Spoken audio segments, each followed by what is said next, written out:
Hello everybody, I am making just apple chutney today. So I've got my apples there. So I got these apples from my cousin and she had got them from a friend's place, and so it was good. So she gave me a bucket of apples, and I like to make chutneys. I think they're really easy, they're tasty, and it's good if you've got surplus fruit and vegetables. So the summertime is normally when I am at my hello Jade, when I'm at my chunkiest with the chutney. So this one has 6 apples. So you've got 6 apples, and they say 6 Granny Smith apples. These apples were from my cousin, so I'm grateful for the apples that we've got. Chutney is easy. It takes a little while, but it's very easy to make. It's like you throw everything into a pot and then you turn it on and you leave it for a little while. And the flavour comes out in how long you stand your chutney for, so not to have it straight away. It's a really, I think it's a lovely way to, like I said, get, oh, kia ora, cuz. It's a really lovely way to get rid of your surplus summer fruits and vegetables, and also you can give them away as gifts. I do that a lot. I also sell them as well. So I did that it was more around necessity of being a single parent with not a huge amount of disposable income, and I needed to raise some money. So I did what I could do really well, which is cook, and I made a whole lot of jams, chutneys and sauces, and I sold them. The other part here is it is 1 cup of onion. I'm not sure how much that 1 cup is, and if I start crying, I might just end up just turning you guys off. But this is really, my mum taught me how to make jams, and she taught me how to make chutneys and sauces. What she used to make a lot was blackberry jelly, and I always thought that it was really easy to make jelly, but it isn't. It's very, very difficult. So I have to say, I have not followed in my mother's footsteps in regards to making jellies, but definitely jams. And I've still got some from last season, so I make a whole lot. I follow the seasons.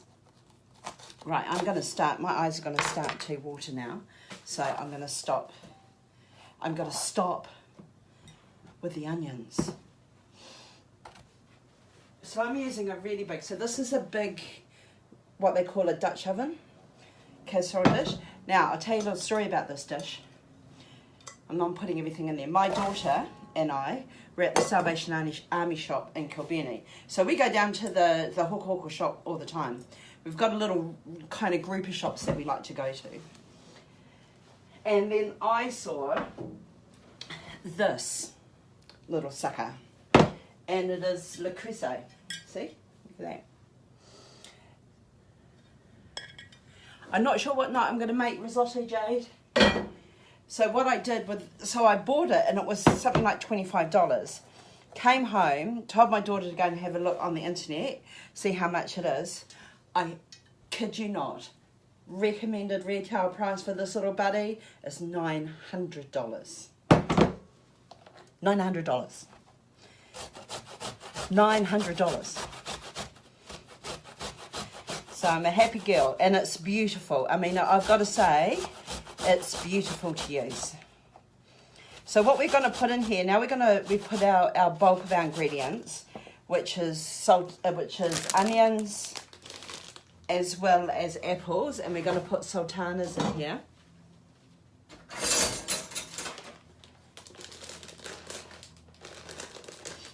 Oh. So that was half a cup. I think I should put another. Let's put a little bit more in there. And now we're going to start putting the flavouring in there. So again, we've got this whole kind of principle of sweet and sour. Sweet, sour, savoury and bitter.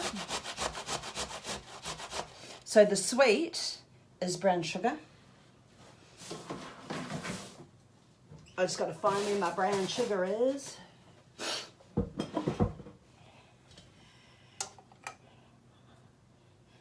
And we've got fresh ginger. And I've just grated that with a cheese grater. There's a really big difference when you're using fresh ginger versus powdered ginger versus crystallized ginger. And you got to be real careful about that. They've asked for a cup of orange juice, but what I'm going to do is I'm just going to squeeze an orange into there. And then I got a can of pineapple juice. So a can of crushed pineapple. I got it from the supermarket last night. So I'm going to put that in there. So that's your kind of like your citrusy kick. So in here you've got 6 apples, a cup of onion chopped, 2 tablespoons of fresh ginger. It says a cup of OJ, but what I've got in there is I've just squeezed the oranges, and now I'm going to put a cup of crushed pineapple in. I love pineapple, I've got to say. Now this isn't as much chutney as I normally make, so I've got a big preserving pan, and that's normally filled up to the tippy top, but I'm not using that one today. So 3/4 of a cup of vinegar.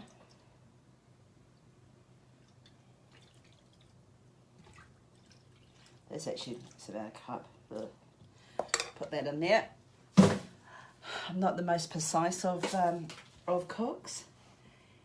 Then we've got to put brown sugar. I'm just thinking, here's the brown sugar. Brown sugar is a cup.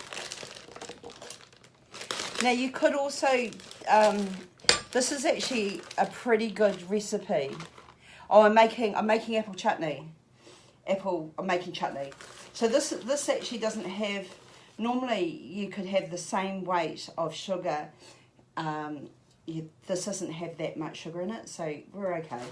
You could have half a cup of brown sugar, and you could put honey in there. If you just want to decrease the amount of sugar that's in there, that's all good.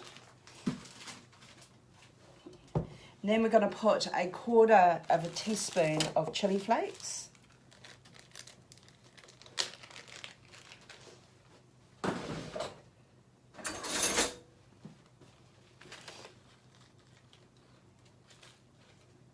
Yay!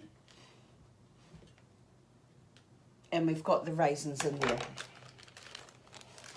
So what we've got in here is we've got our apples, and that's what it looks like. We've got apples, onion, fresh ginger, orange juice, vinegar, brown sugar, chili and raisins. And what you do is you just put that on a low heat, and you just leave it to cook for about an hour and a half. And during that time that will reduce. That will reduce. You'll see that all the juices will come out of the fruits, and you'll be left with this lovely, gooey, bittersweet chutney. So I'm just going to put it on the stove, and then I'm going to take you over and show you what we've got there. Oops, there's my finger. So that's what it looks like.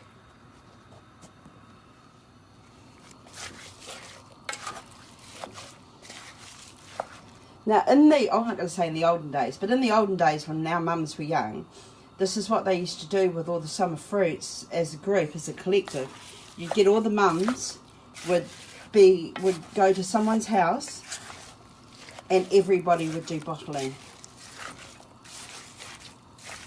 And everybody would be doing their preserves. So I'm going to leave this for the next hour or so, and then I'll come back and I'll show you how we preserve. So sterilising the jars that we're going to use, the glass jars that we're going to use, and then filling the glass jars and sealing them.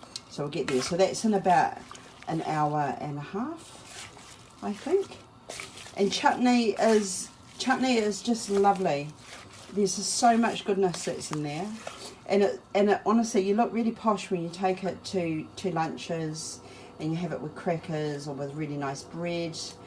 It just looks so absolutely delicious. Okay, see you later. Bye-bye, everyone.